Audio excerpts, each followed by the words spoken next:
Hello everyone, thank you for clicking on this video. My name is Max, and today I'm going to be talking about why I think Ben Affleck is the Batman of HBO Max.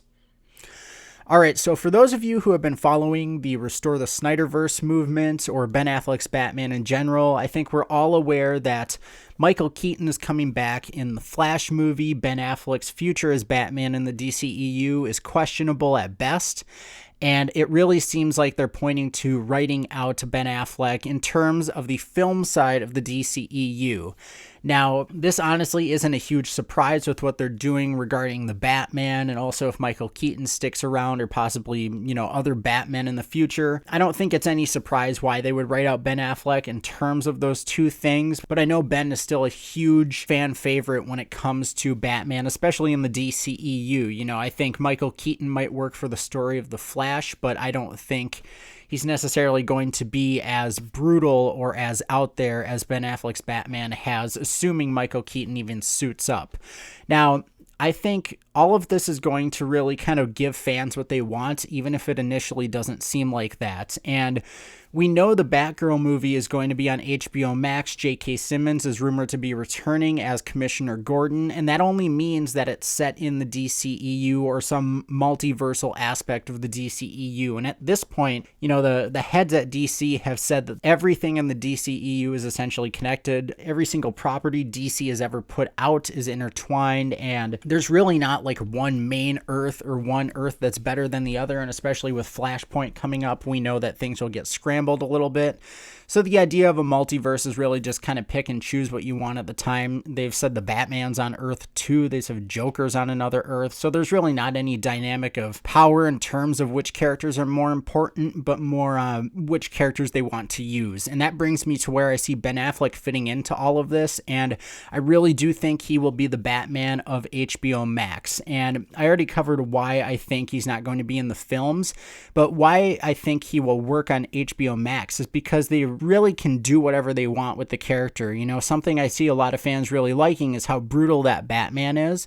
Especially the famous warehouse scene from Batman versus Superman. You really get a taste of that. And I think that's something they can bring to HBO Max in kind of a darker world. And yes, they're doing that with the Batman, but I think the difference between Ben Affleck's Batman and Robert Pattinson's Batman is experience. Robert Pattinson, his Batman almost can't control his rage, and that's why he's so forceful, whereas Ben Affleck is just kind of doing what needs to be done to get the job done, and that's why fans love him so much. And I think he will be the Batman of HBO Max because you already have Zack Snyder's Justice League over there, which is kind of like the big thing for Snyder fans, and now if you have Batgirl over there, which is rumored to continue, or at least have a similar continuity to Zack Snyder's Justice League, I think there's no reason why Ben Affleck wouldn't show up. And even someone heavily involved with the Batgirl movie posted a photo with Ben Affleck's Batman cowl. So unless he's trolling, which I really don't think he is, it seems like Ben Affleck will be, even if he's not in this movie, it will be established that his Batman is the Batman of this Batgirl world. And especially if J.K. Simmons is in there, we can pretty much figure that out anyway. So they're going to release the Batman as the kind of new Batman franchise.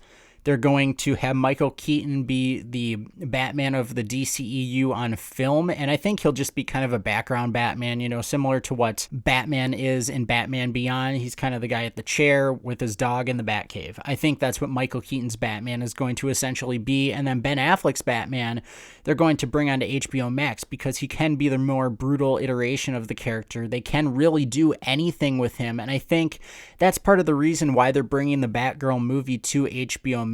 I saw a lot of people were upset that it wasn't going to be a theatrical release, but I really think what they're doing is building another Earth, so to speak, of the DCEU over there, and maybe Ben Affleck gets pushed into that universe in the Flash movie. Michael Keaton gets brought into the ones they're going to show on the film, and maybe on HBO Max, that's even kind of the restart of the Snyderverse. Maybe you have Zack Snyder's Justice League, which was kind of the big milestone, incredible film it was, and then you have Batgirl as kind of the next chapter of it. And that's really where I think they're going with this. And it's something that they know is a guaranteed success. You know, Zack Snyder's Justice League brought in a lot of views. And even though HBO Max wasn't in other countries, it seems like it really surpassed all expectations. And if they want to continue that storyline and please fans, I think HBO Max is definitely the best place to take it, because if people want what Zack Snyder's Justice League was, there's no way they're getting that on film with the way Warner Brothers is currently running things in the DCEU. So that's about all I have for now. Thank you so much for checking out this video. If you liked it, please like, comment, subscribe, and I will see you in the next one.